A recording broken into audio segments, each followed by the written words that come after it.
We are in the woods on our way up to Colchuck Lake, and if we get really brave, then we're also going to tack on Stewart Lake as well. So if we do both lakes, it'll be about 12 and a half miles with roughly 3,000 feet elevation gain total.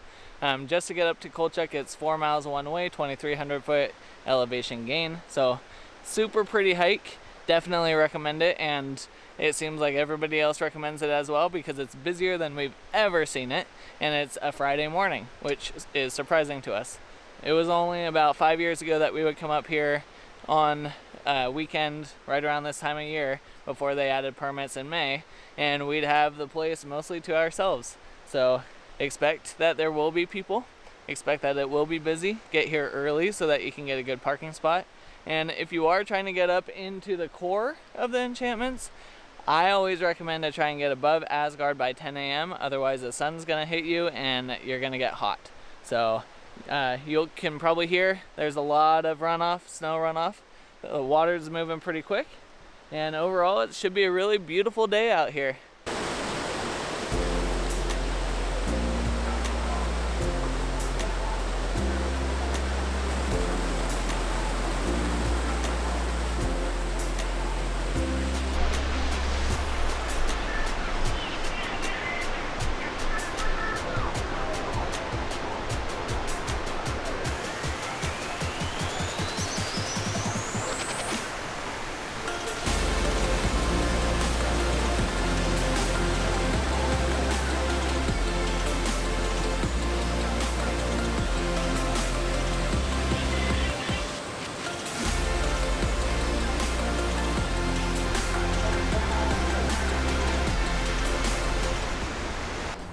Okay, this is one of the most complicated sections of this trail that most people miss.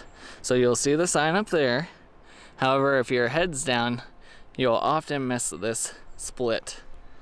So what happens is people come up to here and they don't see that the trail splits to the left and straight. So if you're going to Colchuck, you want to turn left, and that takes you to Colchuck. If you want to go to Stewart, you continue straight. I can't tell you how many times we've been at Stewart and people come up to us and they're like, "Where's Colchuck Lake?" You have to go back 2.5 miles, turn right, go up another 2 miles, and then you'll be there because you missed the turn. So don't miss that turn.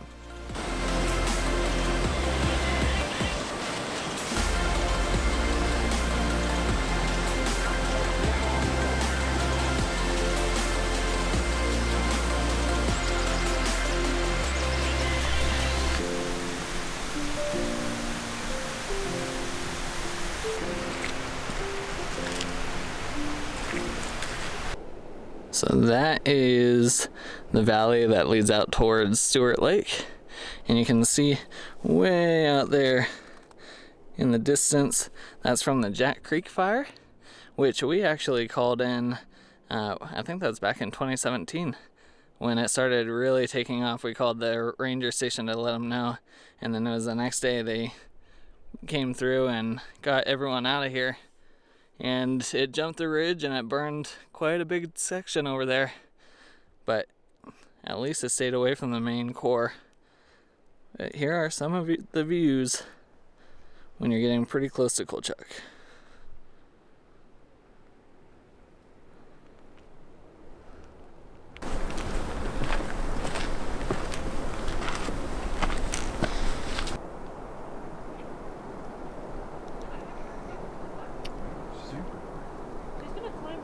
And there's the first looks of Aasgard Pass in Colchuck.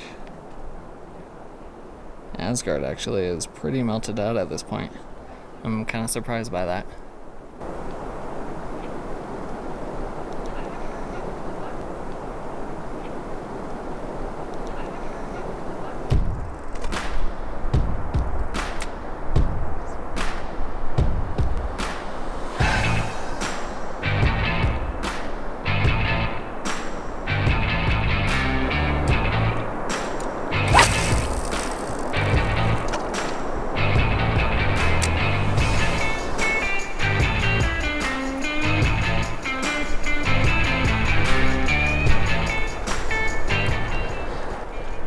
This thing just floated partway across the lake.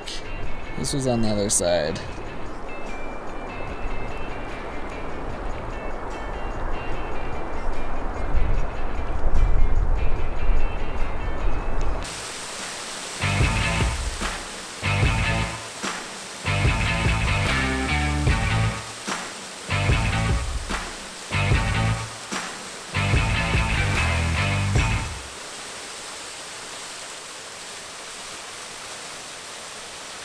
So just Colchuck Lake for us today, which will still give us about 9.5 miles round trip overall because we went a little more around the lake, and about 2,600 feet total of elevation gain. So it was a pretty good day. Beautiful weather. It's super hot out right now, and the trail is completely snow-free up to the lake.